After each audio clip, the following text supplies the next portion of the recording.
Yerusalemu, musha wangu, musha wakana, kaemeni une zimba zoza kanaka, lokujaku kutenya sisina apa sisina kuipa apa nanena muyemeni ndinaraba ndichienda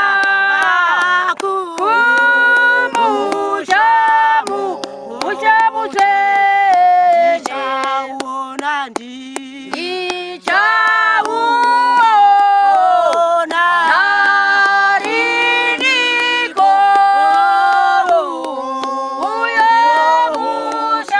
musha wangu yemeni une zimba zoza kanaka ono lokujaku kujakutene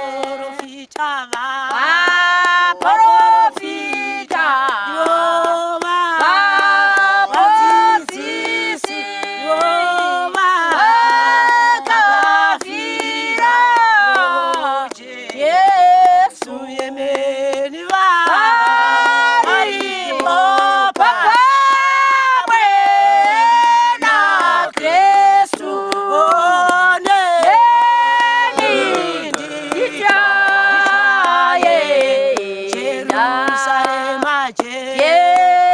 Yerusalema, musha wangu, wandinota takisa emeni une zimba kanaka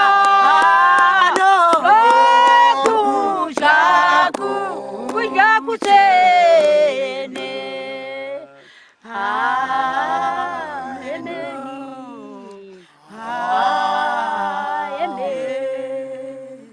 Haleluya. Amen. Ndinobayiwa moyo nokuyogo kana ndichizwa kuti vaprofita vadzidzisi vakafira Jesu.